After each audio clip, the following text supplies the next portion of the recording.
In this episode of Because That's What Heroes Do, Megan Dougherty and Tom Fox continue their exploration of WandaVision with episode 2, Do Not Touch That Dial.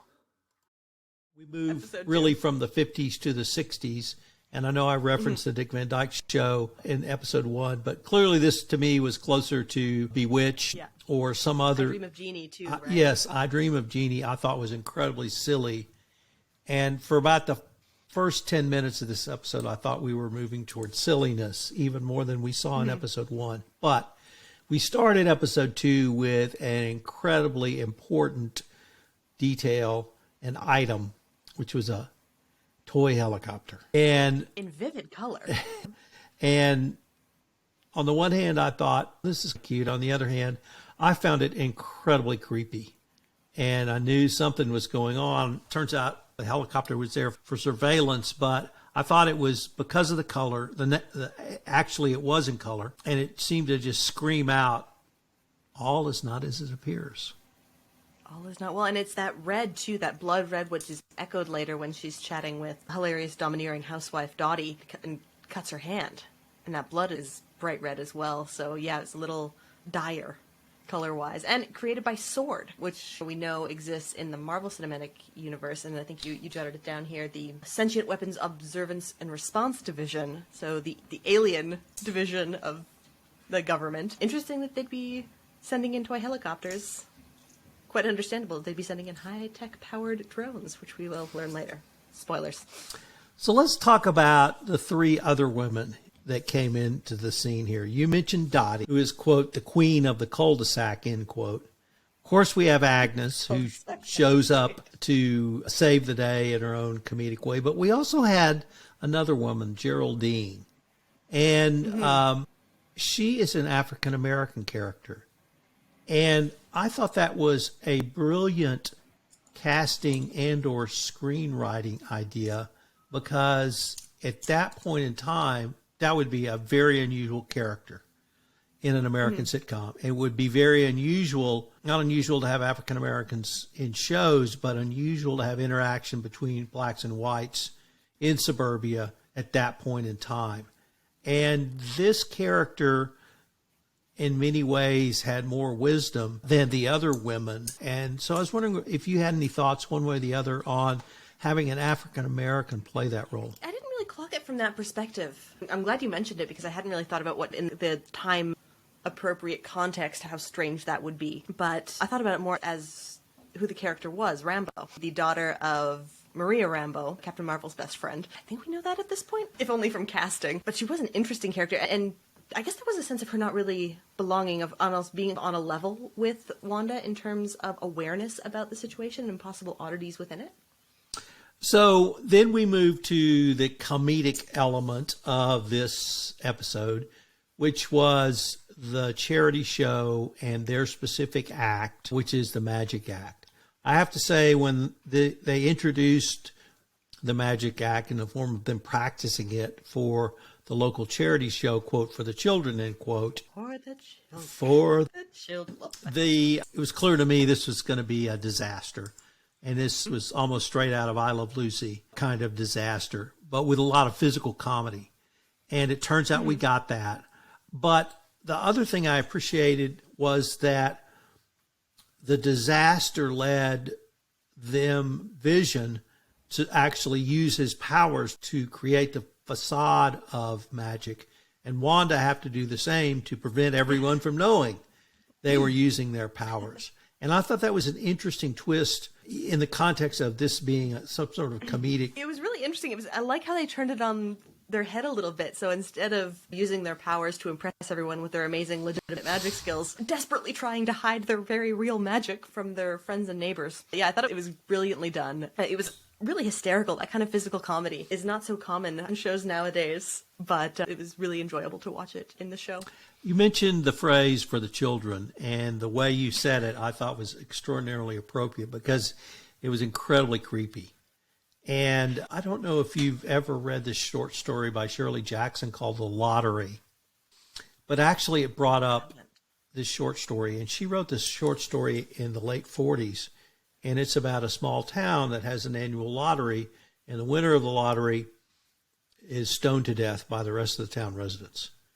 And Oh, King of the Beanstalk. yeah, it's completely straight up until literally that last line when you realize the mother who's drawn the black bean is stoned to death by everyone else. And that phrase for the children had that kind of creepiness for me. It really was, I thought, very well done.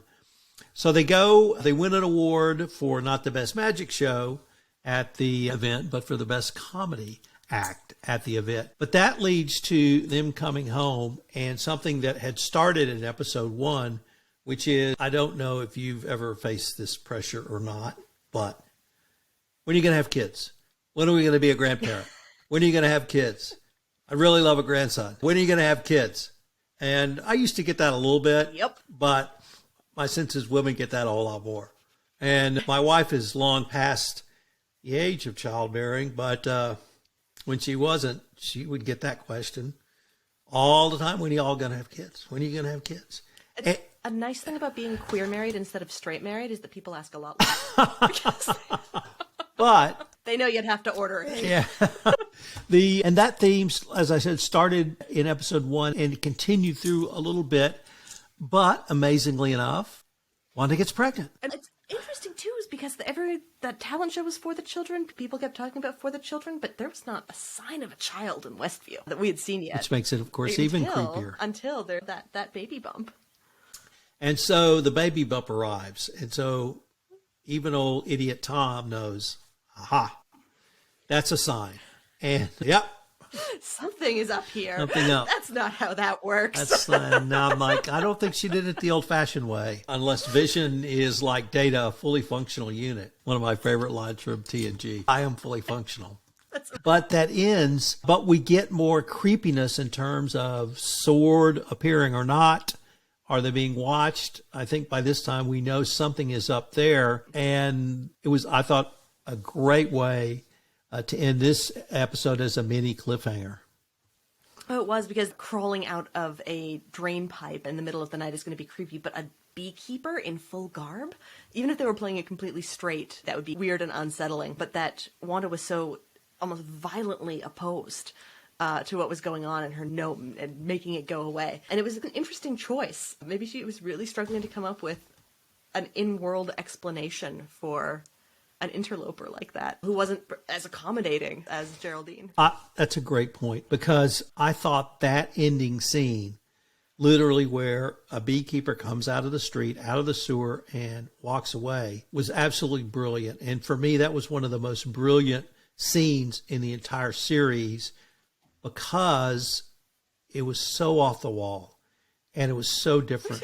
And it could have been interpreted in a myriad of ways. I think we were correct to interpret that something's up here, but a beekeeper is as innocuous a profession as you could ever have, because it can mean anything. It can mean a swarm. It can mean someone whose face is covered. It can mean someone who's wearing protective garb. It could be, although sometimes, as Sigmund Freud said, a cigar is just a cigar. It could be a beekeeper. A producer of delicious honey. So that was a great... Although there isn't, just an interesting thing, there was an old tradition among rural beekeepers, I think in the UK and probably in parts of North America as well, where when something big happened in the family of the farm, if someone died or if someone got married, you had to go tell the bee, and you had to go and basically inform them of this change and what was going on and ask them to stay and keep working with you anyway. So maybe there's some symbolism there in terms of the power of the bees. Sherlock Holmes became a beekeeper in retirement, so there's something to this. You mentioned the cookie of the watch, and were there any other cookies that intrigued you in episode 2, Megan? Oh, let's see. I mean, a lot of it was cookies, like the whole thing is cookie. But one I really liked was basically every word out of Agnes's mouth, but most specifically on greeting Wanda for the first time. Why, look, it's the star of the show.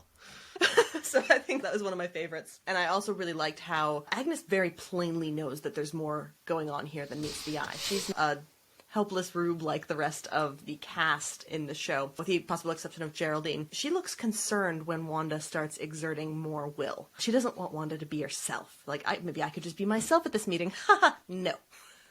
So I think that was really big hint or the teaser for what Yeah, and I really liked Agnes' evolution in this from the dimwit, batty, nosy neighbor I saw in episode 1 to a woman who, if she had her own reasons, she helped Wanda get out of potential scrape.